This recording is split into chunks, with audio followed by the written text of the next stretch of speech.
timer a parti et quand ça finit, la trappe ouvre, puis that's it. Fait que je vais tenter de me dépêcher. Il y a des gens qui vont se faufiler pour entrer, ça c'est pas de problème. Donc, hey, merci beaucoup d'être avec moi aujourd'hui. Du beau monde comme ça, je me sens comme si j'étais au Gémeaux. Donc, je m'appelle Marc-André Lépine. Je suis ce qu'on appelle un stratège technologique. J'ai le privilège et le plaisir d'être au service du Réseau de la santé du Québec. Je suis un petit gars des cantons de l'Est. J'habite maintenant à Elmer, dans le secteur de Gatineau. Parlant d'eux, j'ai-tu des gens aujourd'hui du CIS de l'Outaouais qui sont avec nous à main levée? Ah, salut les amis. Vous allez apparaître aujourd'hui, avertissement. J'ai-tu des amis de l'INSPQ qui sont avec nous aujourd'hui à main levée? À date, peut-être plus tard. Là. Ah, OK, bien, vous allez figurer un petit peu aussi dans ma présentation. Je voulais juste vous avertir. Donc, enchanté. On va commencer ça. Donc, ça fait 2 ans que je suis au service de Microsoft pour le secteur de la santé, mais j'ai commencé des humbles débuts à l'hôpital Montfort à la direction des affaires universitaires. Après ça, j'ai fait un petit tour à l'hôpital d'Ottawa. Anecdote, en novembre 2019, j'ai commencé à l'hôpital d'Ottawa comme architecte de solutions. Mon mandat, c'était la télésanté et le travail numérique. Je répète, novembre 2019. 3 mois plus tard, on a eu des grosses demandes et tout le monde était, entre autres, à la hauteur. Là, puis ça, c'est collectivement, évidemment, dans tous les réseaux de la santé. Mais je viens de là. C'est vrai, en toute transparence, je suis là aux côtés de la table, mais pour moi, je le considère un privilège de tenter d'innover. Où est-ce qu'on est en mesure de le faire. Donc, en 2016, en fait, quand j'étais à l'hôpital Montfort, c'était le premier hôpital à lancer ce qu'on connaît comme Power BI à main levée. On sait c'est quoi. On a déjà entendu le mot Power BI. Premier hôpital à le faire, on a travaillé avec Choisir avec soin, entre autres, sont maintenant rendus cotés niveau 3 en Choisir avec soin là, pour la pertinence des actes médicaux. Spécifiquement en urgence pour la réduction des tests non nécessaires, là, si on veut. Ça a été quand même du beau travail qu'on espère qu'il va se répéter un petit peu partout. Donc, aujourd'hui, on est ici pour parler de comment réduire le fardeau administratif, entre autres. À main levée, qui ici a pris une job dans le secteur de la santé pour de la paperasse? Je pense personne. Ça en fait partie, veut pas, c'est des processus, c'est du multiprocessus, c'est des processus qui explosent, c'est des shops 24/7. En fait, je vais commencer par un quiz. Selon vous, puis humble avis, puis je vous invite à dire la réponse. Là, la technologie la plus utilisée aujourd'hui, mettons dans une unité clinique. Là, je sais qu'on ne veut pas parler strictement centre hospitalier, là, mais c'est juste pour vous illustrer la chose. Selon vous, c'est quoi? La technologie là, est utilisée 24/7 constamment par tout le personnel avec zéro entraînement, qui est toujours là, qui est flamme, qui est hyper flexible, c'est quoi? C'est le whiteboard. C'est le tableau blanc de l'unité. C'est toujours là, c'est toujours up, c'est jamais down. Il n'y a pas de code gris pour le tableau blanc. Il n'y a plus d'encre dans le stylo, on le remplace. Puis, j'ai besoin que le tableau blanc devienne X. Ça devient X instantanément, puis tout le monde sait comment l'utiliser. Okay? Très difficile de reproduire ce genre d'effet-là sur une technologie. La barre est très haute, mais pourtant, c'est si simple. Hein? La roue n'a jamais vraiment été réellement améliorée. Mais cela dit, ça pose tout un défi dans la réalité du réseau de la santé. C'est comment réellement innover jusqu'à ce qu'on arrive peut-être avec ce que je propose en intelligence artificielle. Avant de démarrer, c'est sûr que intelligence artificielle plus santé égale beaucoup de passion pour les meilleures raisons. Les opportunités, oui. La gestion, la mitigation des risques, absolument, il faut en jaser. Donc, un mot à propos de l'intelligence artificielle responsable en santé, puis juste de façon catégorique. Là. Avant que Microsoft met en marché une technologie qui utilise l'intelligence artificielle, ça fait très longtemps, depuis 2017, avec une nouvelle version en 2022, là, on a un cadre de responsabilité quant à l'IA. Et, entre autres, ça s'assure que de la conception à la mise en marché, toute technologie va s'asseoir sur les grands principes qu'on voit là. Ce n'est pas quelque chose qu'on prend au léger. On entend des discussions de biais dans l'intelligence artificielle, puis toutes sortes de choses comme ça. C'est quelque chose qu'on prend très au sérieux et qu'à la conception, on y pense déjà à ces concepts-là. Donc, très, très, très important. Qui ici a déjà utilisé quelque chose, puis là, je vais dire le gros mot ChatGPT? Puis le contexte, là, oublie ça, bien c'est ça, exactement. Donc, la technologie, où est-ce qu'il y a eu 100 millions d'utilisateurs le plus rapidement de l'histoire? Pourquoi? On pense à mon analogie de tableau blanc. C'est exactement ce que tu as besoin que ça soit, exactement au moment que tu l'as besoin. Puis qui ici a eu 8 heures de formation sur ChatGPT?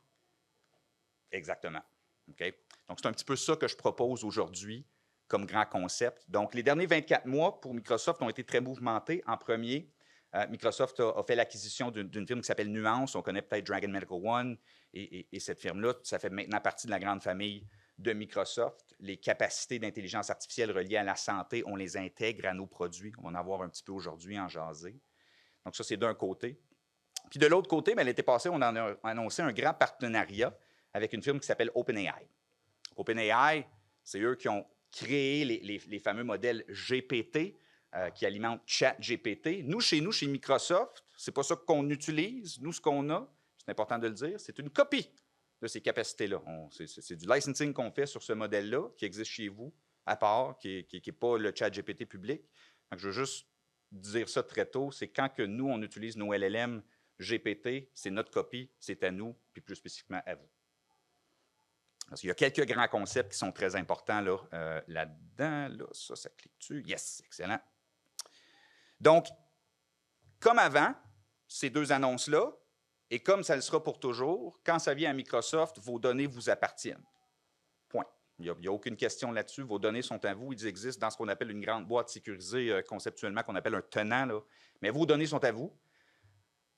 Avant l'acquisition de Nuance, après le partenariat avec OpenAI, les intégrations de ces technologies-là, ça, c'est autant vrai.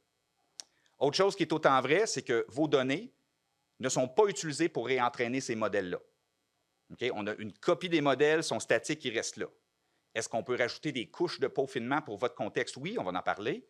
Mais le modèle que tout le monde utilise, qui est en fait même pas le modèle que tout le monde utilise parce que tout le monde a droit à sa copie là, quand on commence à l'utiliser, on ne réentraîne pas ça. 100% statique. Okay?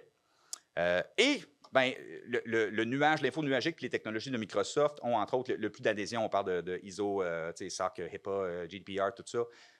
On en a le plus, là, une cinquantaine et plus de standards internationaux là, auxquels on s'adapte. Ça, c'était autant vrai avant et c'est autant vrai pour le futur. Donc ça n'a pas changé. Qu'est-ce qui a changé? On va ouvrir un petit peu le capot sur, en premier, c'est quoi l'IA générative? Je pense que ça commence à être dans le vernaculaire, là, un petit peu. On commence à se faire une tête sur qu'est-ce que c'est et qu'est-ce que ça peut faire. Mais avertissement, il y a un tout petit peu de technique. Là. Pas trop, là, mais juste un tout petit peu. Donc, normalement, j'aime ça d'ailleurs mettre main sur clavier pour vous montrer du stock. Pour ceux qui étaient à Informatique Santé, s'ils m'ont vu là, je l'ai fait live. Là. Dans ce cas-ci, en tout cas, pour toutes sortes de raisons, je ne pouvais pas, mais j'ai demandé à ce qu'on appelle Copilot, là, qui est un modèle GPT, écris-moi un poème qui utilise des métaphores pour, entre autres, expliquer c'est quoi l'IA générative, puis l'intelligence artificielle générative. Donc, dans un atelier numérique du futur où les données, en tout cas, c'est de toute beauté, là, c'est très éloquent. Mais où est-ce qu'il n'y avait pas un poème avant? Maintenant, il y en a eu un de façon instantanée. Okay? Donc, l'IA générative, c'est qu'on utilise, on entraîne des capacités pour partir de zéro à quelque chose. That's it, que ce soit des images, des vidéos, et ainsi de suite.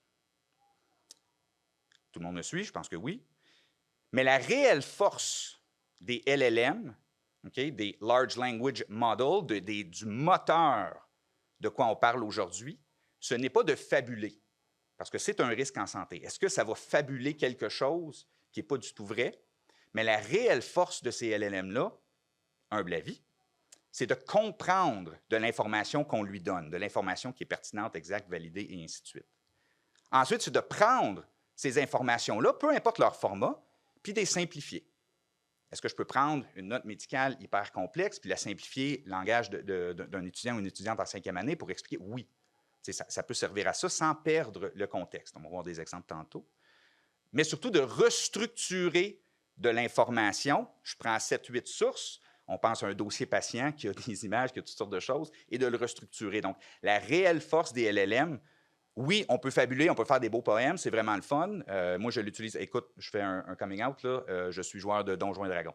OK? That's it. C'est fait, là. Dans ce contexte-là, je l'utilise à fou, c'est absolument incroyable. Mais on ne parle pas de ça aujourd'hui. Aujourd'hui, on parle qu'on a des données qui existent dans un certain format, un certain standard, mais on veut rajouter une capacité de simplifier ou d'organiser cette information-là avec zéro entraînement, très peu d'efforts, comme un whiteboard. Okay? C'est ça un petit peu le parallèle que j'ai tendance à faire. Clic, merci beaucoup. On ne parle non plus pas aujourd'hui, OK? Et ça, j'ai utilisé évidemment de l'intelligence artificielle pour générer ça. Aujourd'hui, et je veux être très clair, GPT n'est pas un ou une médecin, un ou une travailleuse de la santé. Ce n'est pas ça que je conteste aujourd'hui. OK? Donc, je parlais un petit peu plus tôt de soulever des passions avec l'intelligence artificielle, effectivement. Ça peut le faire, mais on ne parle pas de ça aujourd'hui. OK? On a statué là-dessus. Le Chief Medical Information Officer, si on veut, de Microsoft, s'appelle Joe Petro, un gars dans l'organisation, a écrit de la littérature là-dessus, vraiment GPT-4 en tant qu'agent virtuel, GPT-4 tout seul. Okay, je n'ai pas donné mes données, mes directives médicales, mes procédures, je n'ai pas donné, c'est juste le petit modèle, là, lui-même, ce moteur-là, bénéfice, risque, avantage. On a statué là-dessus, OK? C'est ce que c'est, mais on ne parle pas de ça aujourd'hui. OK? Excellent. On s'est bien compris. Donc, le terme que je veux que tout le monde se rappelle, c'est que les outils d'intelligence artificielle deviennent un copilote. L'intelligence artificielle en santé, ce n'est pas nouveau. Okay? Ça fait très longtemps. On pense à l'imagerie médicale. Bien, l'imagerie médicale, la plupart des études vont démontrer que si je mets une image dans de l'IA, ça peut détecter quelque chose à X %. Où l'expert peut détecter quelque chose à X %, mais les deux ensemble, ça a tendance à vraiment être bonifié. Okay? Donc, l'intelligence artificielle, générative dans ce cas-ci, c'est vraiment un angle d'être copilote. L'humain est toujours imputable de la prochaine action ou de peu importe. Okay? Donc, vos données sont à vous, on ne réentraîne rien et on ne conteste pas que Dr GPT est sur appel. Ça marche? Excellent. On part de la bonne place. Donc, je vais vous présenter, entre autres, 3 cas types qu'on peut retrouver avec un cas pas personnel, mais je pense qui affecte la plupart des gens. Là. Travailleurs, personnels de la santé de première ligne, usagers de santé de la première ligne et les gens qui supportent la première ligne aussi. Okay, donc, vraiment, c'est ces 3 petites histoires là, que je vais faire avec des cas pratiques qui se sont réellement vécus, les leçons, les avantages, les ci, les ça, mais toujours au cœur que vos données sont à vous. Okay, et l'IA ne fabule absolument rien. C'est qu'on utilise les données pour faire quelque chose de plus utile avec.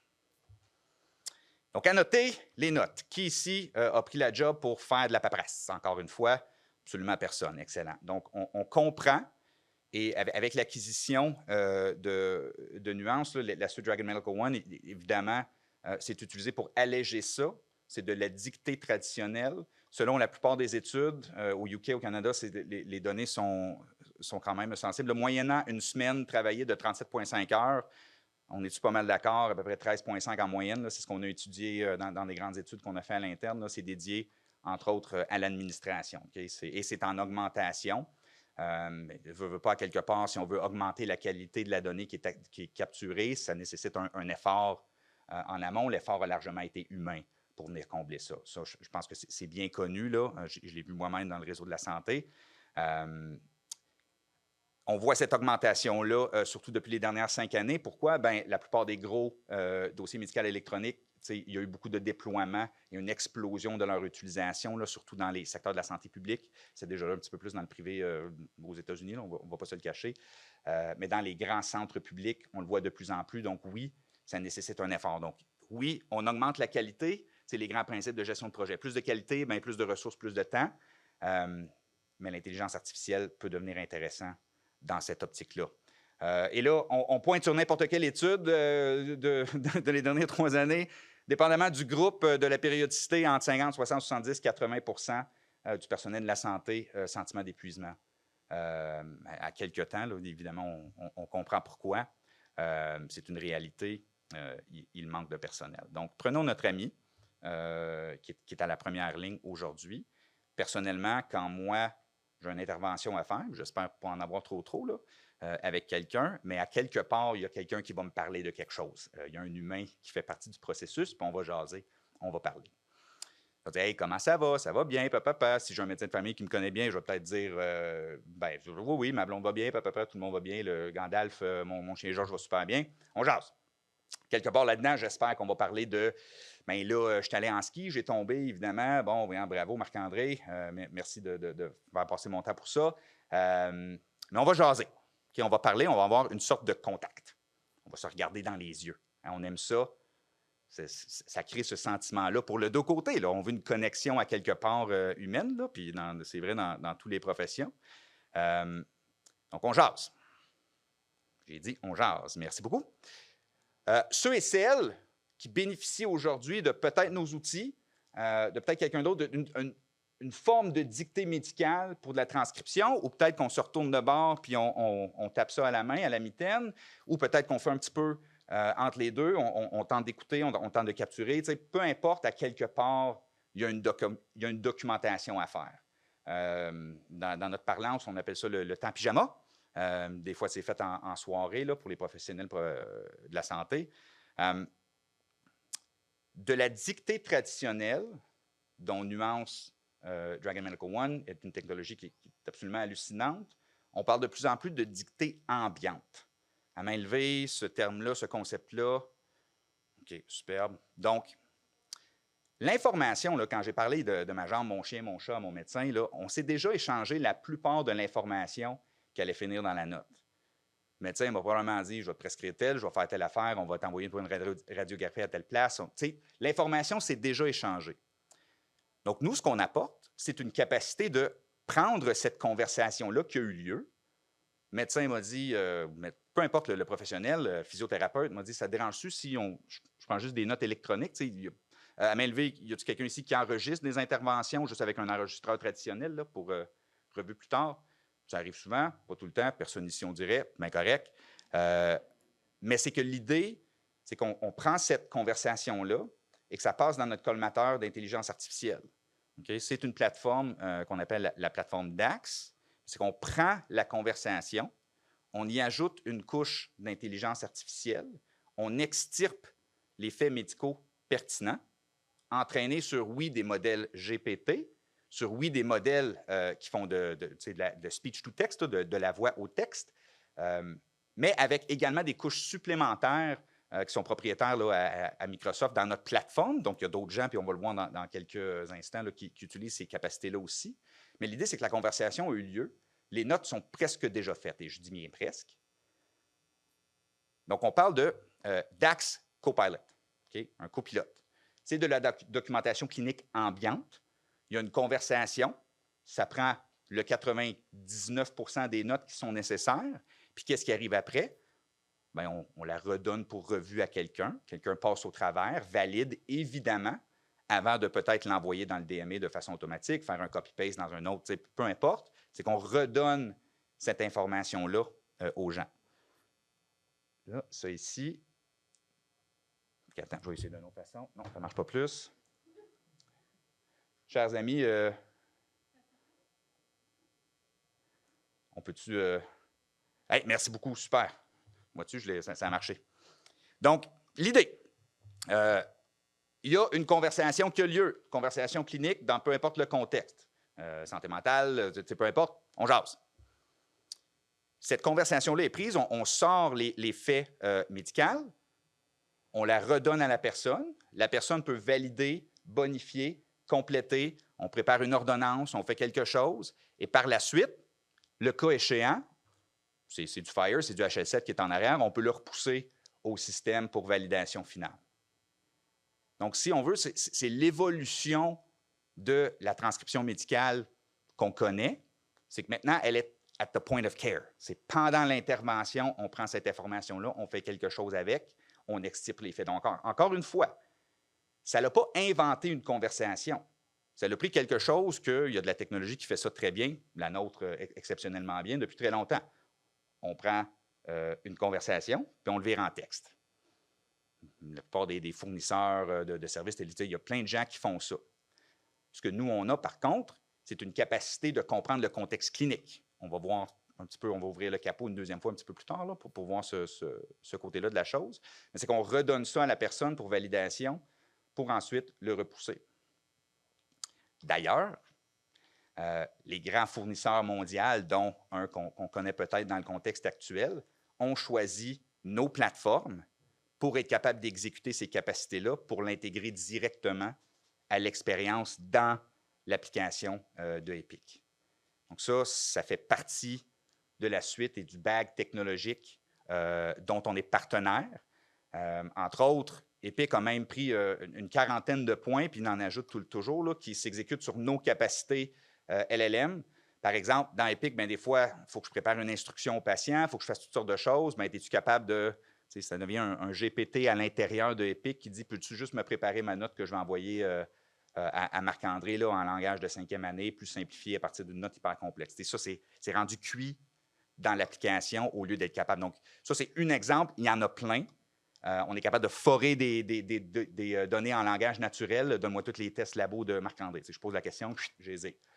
Encore une fois, en langage naturel. Donc, ce type d'activité-là, de plus en plus, devient intégré. Encore, on parle ici des derniers 24 mois et de technologies qui ont vu naissance l'été passé, dans beaucoup de cas, qui sont déjà intégrées. Donc, c'est pour ça que je retourne toujours au parallèle du whiteboard, à quel point que c'est puissant comme technologie, que c'est simple, mais qu'on peut commencer à l'utiliser tout de suite pour le mettre en œuvre et le mettre en pratique.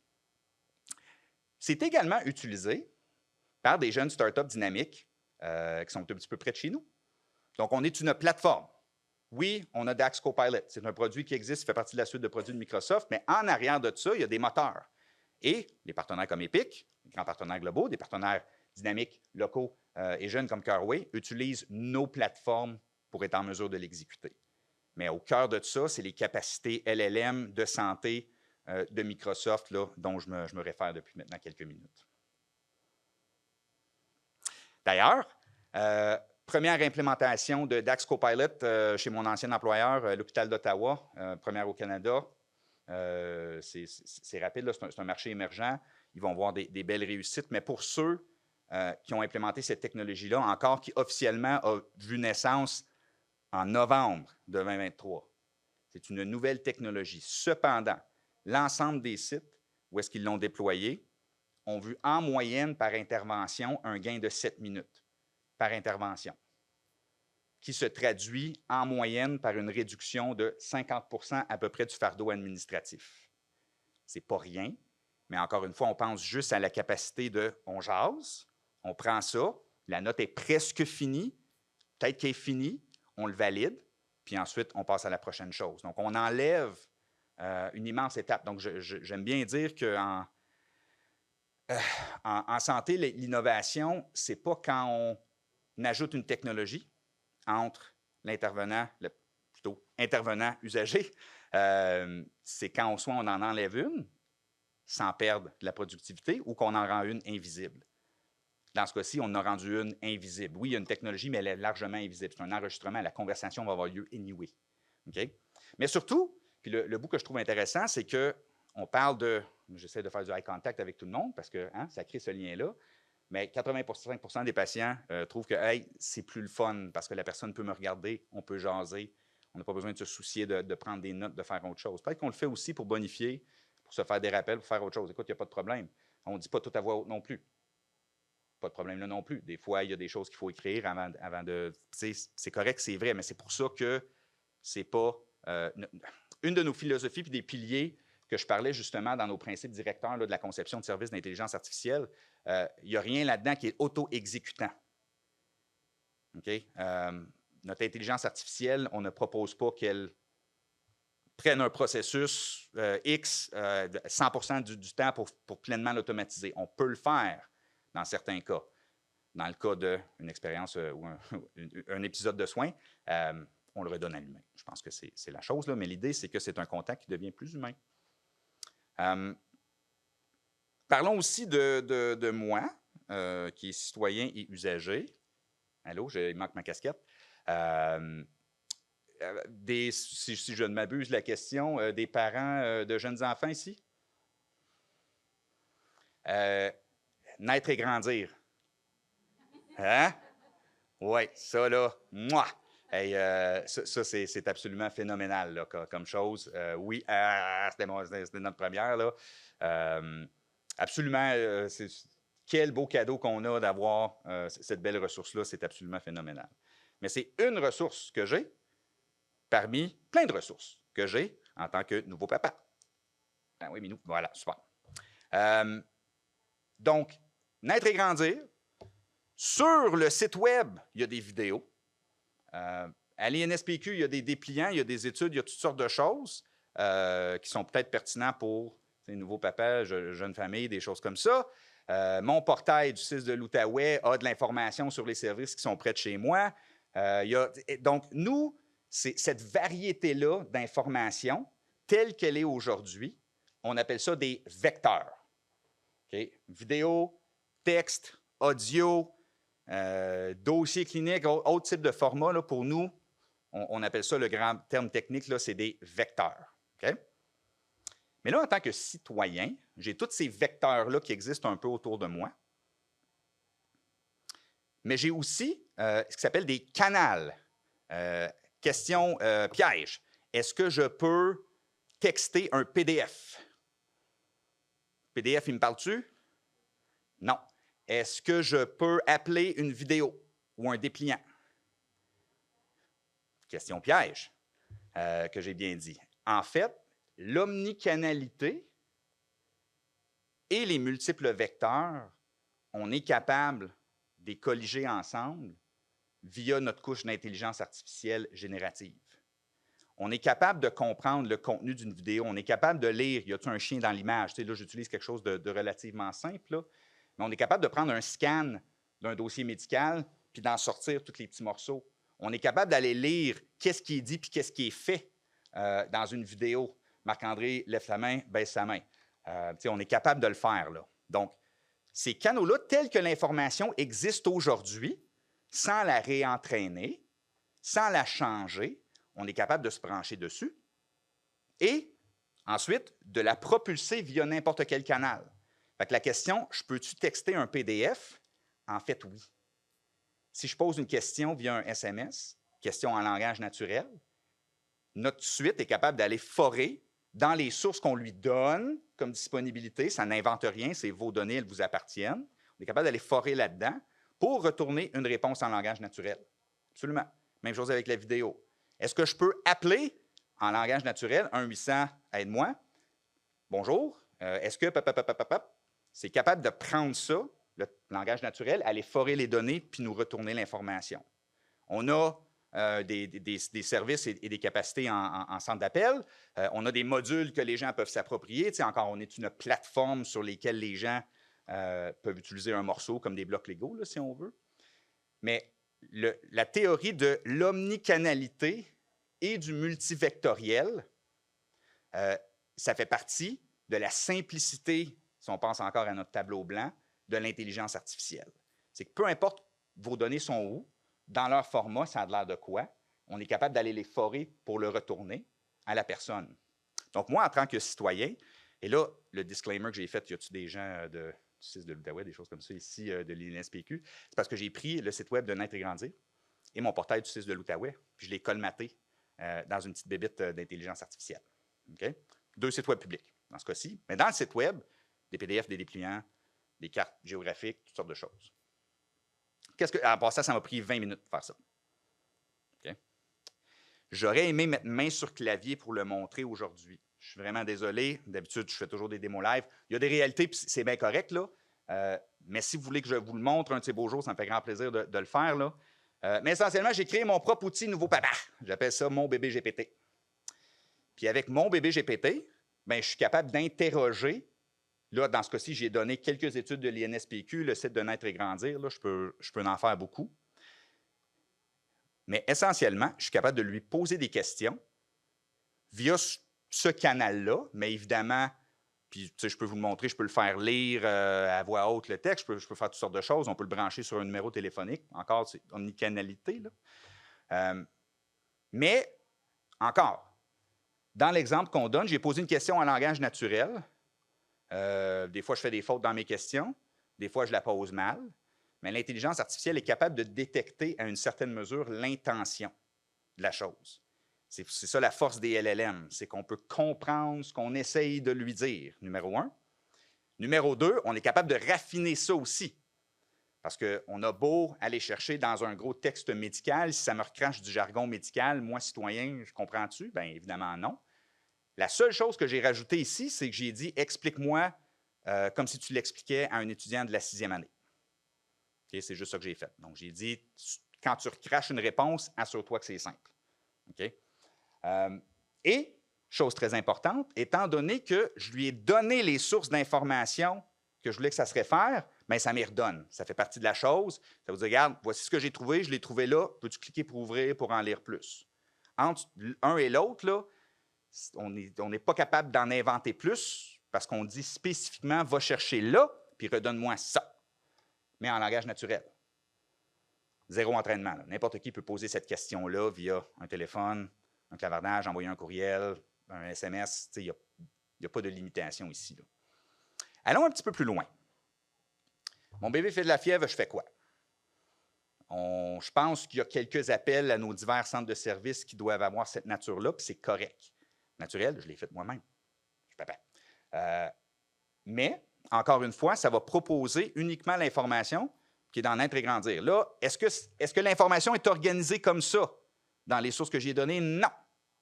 Ça peut aller chercher plusieurs endroits où est-ce que ça retrouve l'information et la redonner, la proposer, la retranscrire, la simplifier, la réorganiser. Okay? Là, je vais aller un petit peu plus loin. J'ai posé une grosse question. Là. Okay? En fait, j'ai posé 3 questions. Est où l'hôpital de Hall? Y a-t-il du stationnement à l'urgence? Puis si oui, ça coûte combien? 3 questions à 3 places différentes. Mon petit modèle, il a dit, OK, je vais aller chercher, ça prend ces infos-là, et ça me retourne de diverses sources la réponse à cette question-là. Encore, omnicanalité, si je peux juste vous montrer un vecteur, là, évidemment, mais multivectoriel. Donc, peu importe l'information que vous avez aujourd'hui, peu importe son format, on peut aller la chercher, on peut vous la retourner, on peut la simplifier, on peut la réorganiser d'une façon qui est hyper simple. Okay? Pour l'usager, le citoyen, tout le monde sait comment faire. La plupart des gens savent comment utiliser un téléphone. Certaines personnes savent comment texter, certaines personnes savent comment clavarder. Mais l'idée, c'est qu'on veut rendre cette information-là de toutes les façons que quelqu'un voudrait vouloir les poser. Donc là, j'ai posé encore une fois une question et on parle de la santé.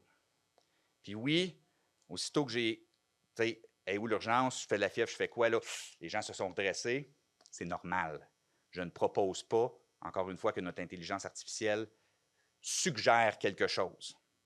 Sur cet égard, je veux parler de quelque chose qui est très important, spécifique à nos philosophies d'intelligence artificielle responsable et spécifique à nos capacités qui traitent justement de l'information en santé. Vous allez lire ici, puis là, je n'y ai pas dit de faire ça, OK? Mais l'agent, notre capacité d'intelligence artificielle, a des safeguards qui sont dedans, puis on va passer au travers, qui traitent spécifiquement de la santé et du contexte santé. C'est capable de détecter le sentiment de quelqu'un, le ton, l'intention. C'est capable de... Tu sais, notre intelligence artificielle, je ne peux pas lui dire c'est quoi la formule de la dynamite. Okay? C'est peut-être à quelque part dedans en théorie. Okay? Mais on a des safeguards qui sont devant, qui permettent ou qui bloquent ce qu'on appelle des abus, qu'on utilise au sens très large, là. Mais c'est un abus de la capacité ou c'est un abus, si on veut, de ce que c'est en mesure de faire. Donc ici, non seulement que ça comprenait que ça ne pouvait pas me dire si oui ou non je peux faire ça, mais c'est allé forer dans les données, puis ça m'a dit, dans le contexte québécois, voici la chose à faire, t'appelles telle chose. Okay? Ça ici, je le répète, ça m'a pris 20 minutes, j'ai pris 2 sites web, quelques documents, je les ai mis à une place, puis là, j'ai commencé à interroger. Il y a 0 raffinement. On peut aller très loin dans le raffinement. On appelle ça du prompt engineering. On peut activer d'autres safeguards qu'on a en arrière-scène aussi. Donc ici, c'est 0 raffiné, mais on peut aller aussi loin qu'on veut dans le raffinement. On est capable de détecter de l'intention ou la nature de certaines questions. On est capable de faire toutes sortes de choses. Encore, les LLM, c'est ça leur puissance. C'est le tableau blanc de capacité. C'est ce que ça a besoin que ça soit quand tu en as besoin. Et je poursuis. Donc, IA responsable, c'est dans notre documentation, vous pouvez aller lire là, en très grand détail notre détection de l'abus. Lorsqu'il y a mauvaise intention, lorsqu'il y a une intention qui dépasse les bornes de ce que je dis à mon agent de faire. En théorie, nos LLM en arrière peuvent te suggérer absolument une excellente recette de pain aux bananes. Okay? C'est dedans, là, ça le fait, puis vous pouvez aller sur Copilot aujourd'hui, vous demandez ça. mais on peut mettre des safeguards pour dire, moi, je ne peux pas faire ça. Ce n'est pas dans mes capacités, dans mes responsabilités. Et ça, c'est la première chose. Deuxième chose, on avait parlé un petit peu plus tôt de le risque de fabulation ou d'hallucination, des choses comme ça. On appelle ça en arrière-scène, ça s'appelle la température. Okay? Ça, c'est notre setting, là. Température 100, écoute, ça va t'écrire une chanson, un beau poème qui va te décrire, entre autres, avec des grandes métaphores, là, quelque chose de super cute. Mais quand on la met à 0, je dois lui donner exactement l'information sur laquelle elle doit se baser pour des réponses. Okay? On entend parfois dans les nouvelles, oui, mais il y a des gens qui essayent de la contourner en faisant ci, en faisant ci, en faisant ça. Effectivement, mais on raffine en amélioration continue, comme dans l'ensemble de notre stack de sécurité là, informatique, sécurité de l'information aussi, mais surtout dans l'IA responsable, on raffine constamment ces capacités-là. C'est rendu pas mal tough là, de tenter de contourner. Là. On ne peut pas demander « fais-moi les plans pour me faire une tank, là. Le trafic est horrible, là. Ça ne va pas le faire. Okay? » Mais ça fait partie du cadre de l'IA responsable spécifique, entre autres, à la santé. Donc, nos capacités de support à l'usager en santé, bien, on peut lui donner ils ont déjà, en fait, d'emblée des sources fiables. Donc, on a des grands dictionnaires internationaux, des médicaments, des choses comme ça, sur lesquels la plupart des gens vont se référer.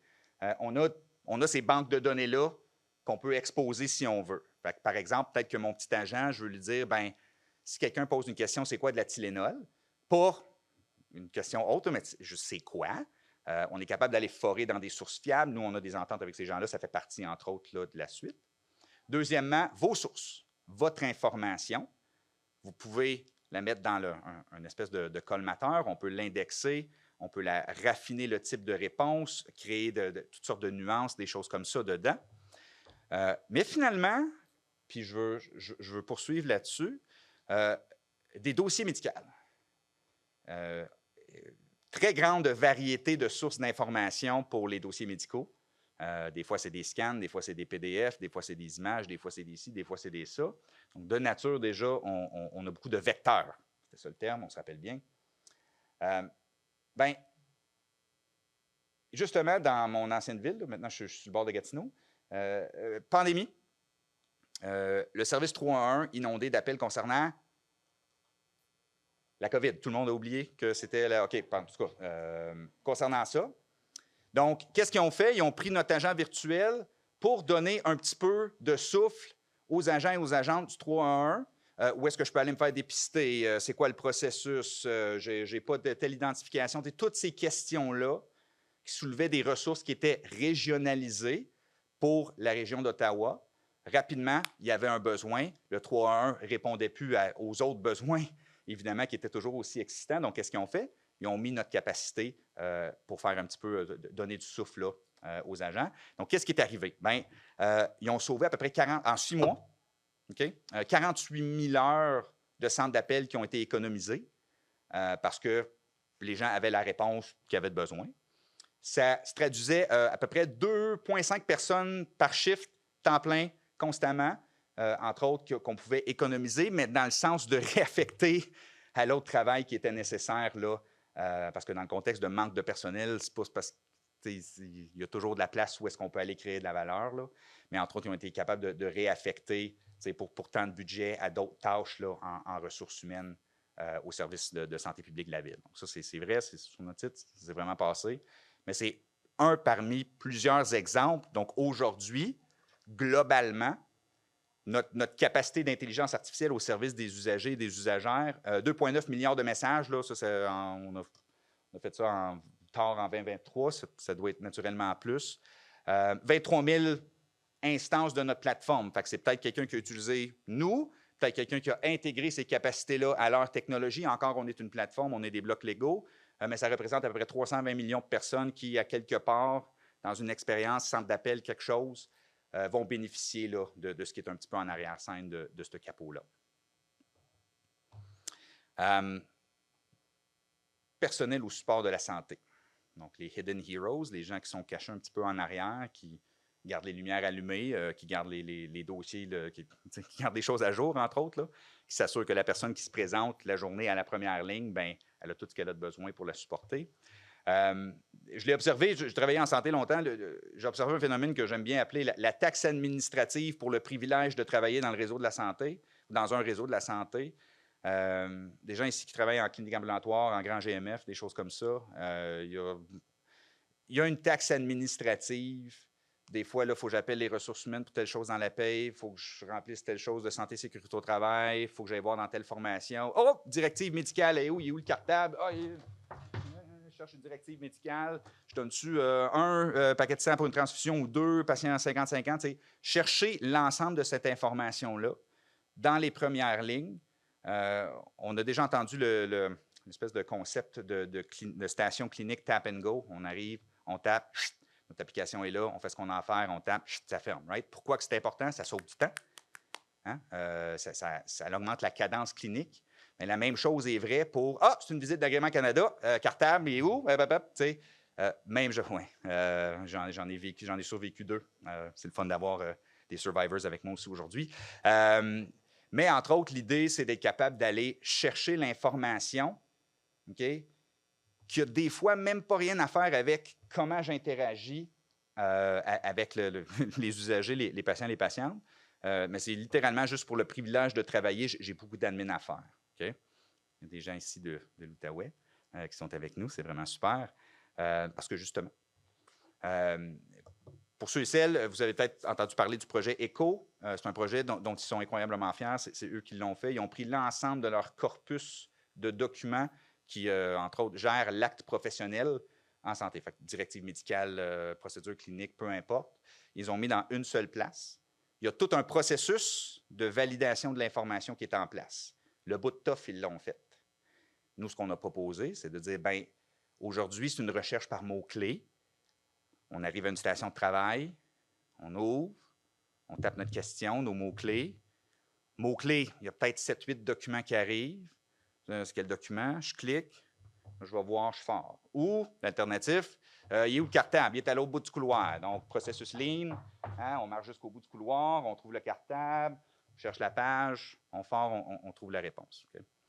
Donc, les documents existent aujourd'hui dans leur format, peu importe où est-ce qu'ils sont enregistrés. C'est un léger détail. Mais c'est qu'eux autres, ce qu'ils ont fait, c'est qu'ils ont mis une capacité d'intelligence artificielle qui fait deux choses. En premier, ça regarde le profil de l'utilisateur. Puis là, j'utilise leurs termes. Je n'ai pas inventé ça. C'est vraiment eux autres qui ont fait un travail incroyable. Mais tu as ton bibliothécaire, puis ensuite ton experte. Le bibliothécaire va proposer des sources, mais utilise l'intelligence artificielle pour trouver ceux-là qui sont les plus pertinentes selon le contexte. Puis ensuite, tu dis, bien, dans cette source-là, voici ma question. Parce que si je tape, si on pense à risque de chute, combien de documents dans n'importe quel établissement de la santé parlent de risque de chute? Il n'y en a pas juste un. Je pense qu'il y en a plusieurs. Bien, nous, on est capable, avec de l'intelligence artificielle, d'aller retrouver le plus pertinent dans le bon temps, avec zéro entraînement, je n'ai pas besoin de rien faire, c'est fait pour toi. Puis après ça nous permet d'aller le forer, entre autres, pour poser une question en langage naturel, mais surtout, comme on a vu, retourner la réponse en langage naturel. Puis, tu sais, on peut le mettre dans notre poche, là. On peut même parler dedans pour poser la question. Il n'y a pas vraiment de problème, mais ça devient un outil qu'on peut traîner dans notre poche avec nous, peu importe. Fait que si je suis là devant quelqu'un, comment je mobilise le... Attends une minute. Donc, ça devient un aide qui est là, qui, pour toi, dans ta journée, ça t'a sauvé peut-être un 5 minutes. Fantastique. 5 minutes fois 400 000 employés. Moi, il n'y en a pas 400 000 qui travaillent en même temps, là. On aimerait ça, mais fois le nombre de gens qui sont actifs, c'est là que, par la somme des choses, on peut réaliser des économies, surtout des efficiences. Surtout, on réduit la taxe administrative pour le plaisir de travailler, le privilège de travailler en santé. On est capable de le faire. Le bout-off, puis je le répète, l'information est-elle pertinente, validée, et ainsi de suite. Eux autres, ils l'ont fait, ces devoirs-là. Okay? Comme n'importe quelle technologie, garbage in, garbage out. Mais eux autres, qui ont fait le bout de toffe, nous autres, qu'on a proposé, c'est de dire, mais au lieu de faire une recherche par mots-clés et ainsi de suite, posez la question, ayez la réponse. Superbe. J'avais promis qu'on allait ouvrir le capot une deuxième fois. Donc, contexte clinique de la documentation clinique. Oui ou non, c'est-tu compliqué? Vous ne connaissais pas cette réponse-là. Ce n'est pas piège. Je pense que c'est oui. Je ne peux pas prétendre être expert, mais il me semble que quand je parle aux gens, oui, c'est assez complexe. Donc, nous, en plus des LLM, qui sont capables de prendre de l'information, la transformer, la simplifier, la vulgariser, peu importe leur vecteur, leur modalité, on ajoute, dans le contexte, quand on parle d'information patient, d'information usagère, on ajoute une deuxième capacité pour comprendre le contexte clinique du document ou de la documentation. Donc, EPIC nous ont choisi pour une raison, parce qu'on a ces capacités-là. Entre autres, comment ça marche? Bien, c'est qu'on recherche, c'est disponible en 7 langues aujourd'hui, on en ajoute, le français il est là, mais c'est qu'on a des termes et des banques d'identifiants, par exemple, dans une conversation clinique. Ah, je vais te prescrire telle chose, je pense que tu devrais prendre tel test. Ah oui, il y a 3 semaines, tu as tombé, puis là, aujourd'hui, ça te fait mal. Donc, ça reconnaît des comorbidités, des procédures, des actes médicaux passés. Donc, ça a des banques pour être capable de reconnaître cette information-là. En fait, je vais juste retourner en arrière. Ça prend un texte, ça reconnaît ces bouts de conversation-là dans le texte. Donc, conversation, on s'entend que ça a pris l'audio, ça l'a viré en texte en temps quasi réel. Puis là, c'est capable d'aller chercher ces informations-là. Et c'est capable de reconstituer, entre autres, une note clinique qui a plus de sens. Donc, on est-tu capable de forer notre propre dossier en langage naturel? Théoriquement, oui. Pas vraiment de problème là. On est capable de le faire. Mais l'idée générale, c'est que ça, c'est une comorbidité, ça, c'est une prescription, ça, c'est un ci, ça, c'est un ça. On a à peu près 40 points de conversation saillants dans un contexte de documentation clinique non structurée qu'on est capable de changer et qu'on est capable surtout de restructurer, réorganiser et en faire du sens. Puis on avait vu les liaisons. Donc, voilà 3 semaines, tu as tombé. 2 semaines plus tard, tu es allé pour telle chose, on t'a prescrit telle affaire la semaine d'après. Donc, ça fait ce chemin clinique-là et ce contexte clinique-là pour vous, pour être capable de réorganiser et restructurer, entre autres, la note clinique. Donc, l'IA générative dans le contexte clinique, on a parlé de plein de choses aujourd'hui, le contexte médical. On a parlé encore d'un transfert à l'humain. L'humain doit rester là à quelque part. Si je pose une question, bien, ça me dit d'appeler le 811. Serais-tu pas merveilleux? S'il clique, appel du 811 démarre. Tu sais, donc, le transfert ou l'imputabilité humaine est au cœur de ce qu'on est en mesure de faire. Oui, on parle Fire, HL7, interop clinique, ça, il n'y a pas de problème. Là. On s'intègre à la plupart. On a vu, Epic nous ont choisi, donc ce n'est pas une intégration, c'est dedans, c'est dans la machine si on veut. On parle d'omnicanalité. J'appelle pour, je texte, je SMS, j'envoie un courriel. Il n'y a pas de limitation là. Oui, on a des sources crédibles, des protocoles cliniques auxquels on peut se brancher ou on peut donner les nôtres, qui sont soit à l'établissement, qui sont soit un GMF, qui sont, peu importe, on est capable de donner notre contexte et on a surtout des modèles linguistiques de soins de santé. Fait que si je dis Ozempic, je comprends que c'est pas Oz en pic de guitare. On a ces dictionnaires-là qui font partie de notre capacité, notre acquisition de nuances là, assurée qu'on a été capable d'imbriquer ces capacités-là. Avec un petit 10 minutes qui reste, j'aimerais vraiment ça vous remercier. J'aimerais ça ouvrir discussion, questions, si vous n'êtes pas gênés. Moi, je ne suis pas gêné non plus. Mais ça m'a fait grand plaisir de présenter pour vous aujourd'hui. J'espère que ça a été concret. C'est des vrais cas qui sont un petit peu loin, un petit peu pas loin. Oui. Mm. Ouais.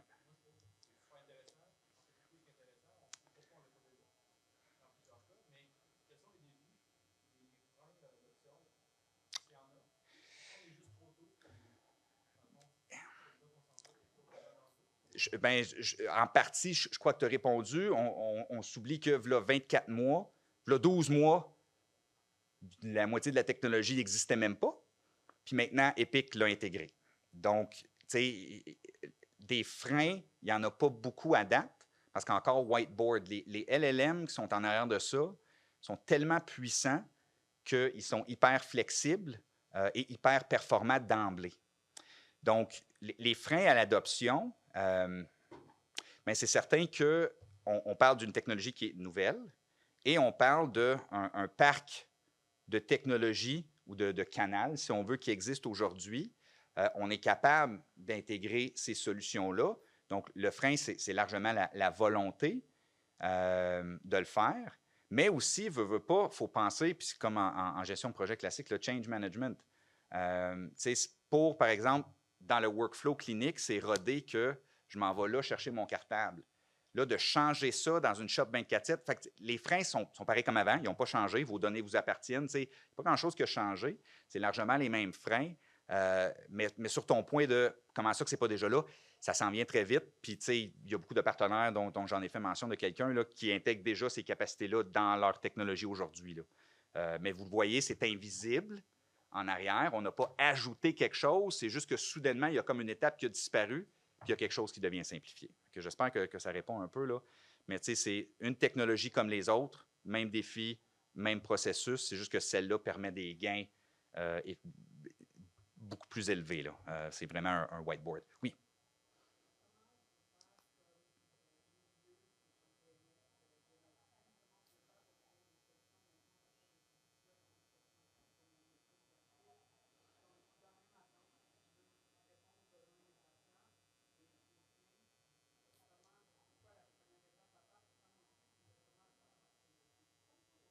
Mmh. Ouais.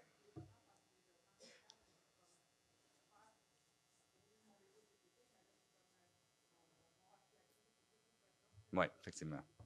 Bien, encore une fois, il y a beaucoup de partenaires qui sont ici aujourd'hui qui intègrent déjà ces capacités-là. Donc, si vous faites affaire avec quelqu'un, vous avez la question quand est-ce que, en tout cas, humblement, ils sont déjà peut-être en train de le faire. C'est chose numéro un. Sur le volet, préparer les soins de santé à de l'intelligence artificielle. Il y a des amis qui sont avec nous dans la salle aujourd'hui. Microsoft a fait un grand partenariat avec KPMG pour le secteur public. Je vais oser dire plutôt gouvernemental, là, traditionnel, qu'on comprend, pour préparer la haute gestion à l'arrivée de l'intelligence artificielle dans les services publics. Donc, il y a des formations, il y a des choses comme ça. Idée à voix haute, même volet pour santé. En tout cas, je trouverais ça intéressant. Donc c'est bien noté. On jase, là, de juste moi et toi, puis il n'y a personne d'autre dans la pièce. Mais effectivement, parlez à vos fournisseurs actuellement. Chose numéro un à faire. Chose numéro deux, je note bien cet encadrement-là. D'habitude, on le fait à l'arrivée, peut-être moins en amont. Peut-être que le secteur est moins bon à ça. Mais c'est un excellent point. Autre question? Oui. Oui. Yes.